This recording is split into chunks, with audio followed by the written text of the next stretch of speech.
Bonjour, dans cette vidéo aujourd'hui je vais vous montrer en fait comment on fait les lattes des mâles bombés, puisque c'est un vrai problème, c'est une technologie qui a été perdue, oubliée. Aujourd'hui on fait encore ce genre de choses pour des tonneaux, avec des mérins, avec des calculs relativement complexes. Et moi je voulais vous montrer que c'est faisable sans calcul particulier, avec juste un peu d'astuce et un peu de dextérité. Donc ici, vous avez des petites lattes en chaîne, relativement fines.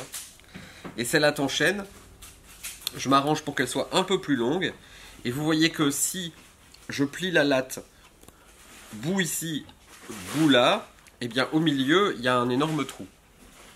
Pour compenser ça, on va fabriquer la latte de la façon suivante. On vient ici au milieu, on va mettre un serre-joint qui va venir faire pression ici. Alors c'est là où il faudrait toujours avoir 3 mains. Mais le bon Dieu nous a fait avec seulement 2.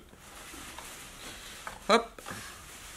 Donc ici, une fois que votre latte est bien fixée sur le bord, vous vérifiez que la longueur est suffisante ici, suffisante ici. On voit que le bois dans ces cas-là, là, ne peut pas rentrer. Et ici, ne peut pas rentrer non plus. Je ne sais pas si on peut faire un petit zoom ici, pour arriver à montrer que le bois là ne rentre pas. Donc tout simplement, pour permettre à la latte d'être calculée au plus juste, on va tout simplement prendre un crayon, faire une petite marque ici. Je me sers du bout de cette latte pour tracer sur celle-ci. C'est pour ça que je tiens ma pièce avec un valet légèrement de travers sur l'établi et je le remettrai droit après. Je viens ici, je tourne. Je viens appuyer là.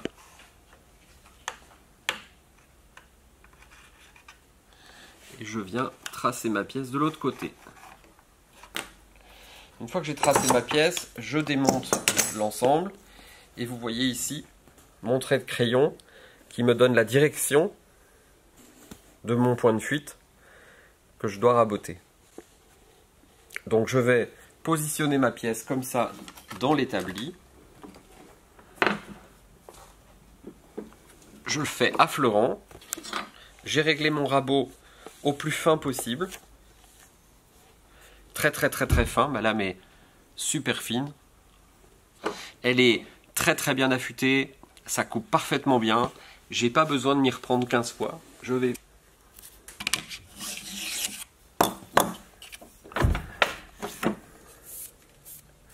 Voilà, on voit ici qu'il n'est pas coupé encore complètement.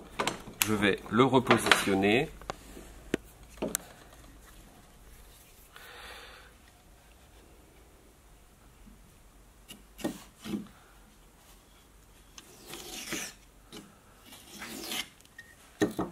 Voilà.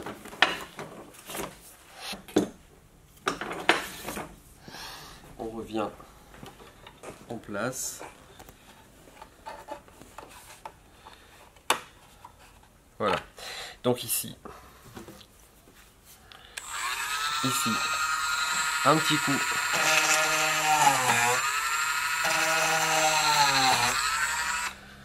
Ces clous sont temporaires, je les enlèverai lorsque j'aurai fini complètement le lattage de ma malle.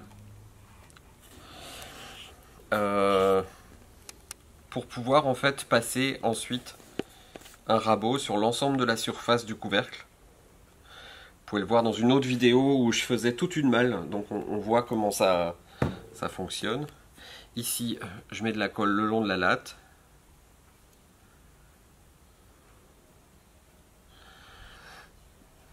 Je viens positionner ça. 2 petits clous. Un petit marteau.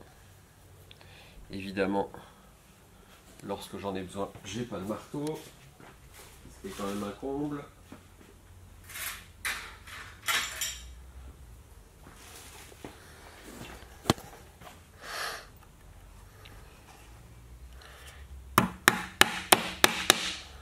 Donc, un petit coup de marteau ici. Je viens positionner ma latte là. Je viens regarder ma perforation comme ça.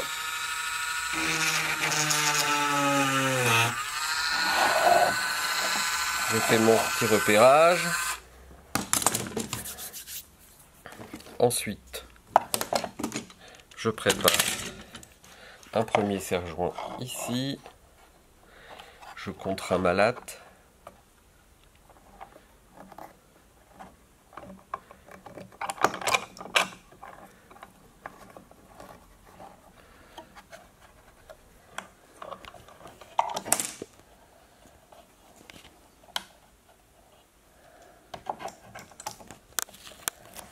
Voilà. Je place mes serre-joints.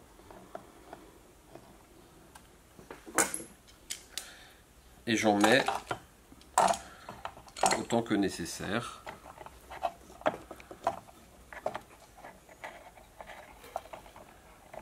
Parce que je veux que ça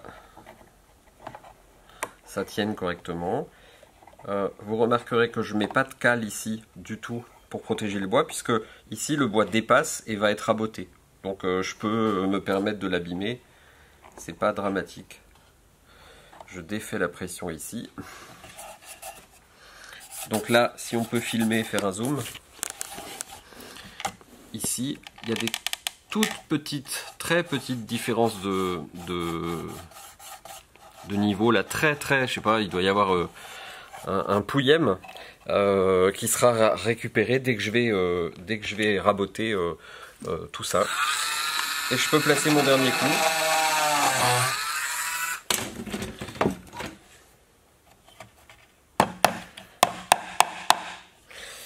Voilà, et une fois que j'ai placé mon dernier clou, j'enlève les clous précédents.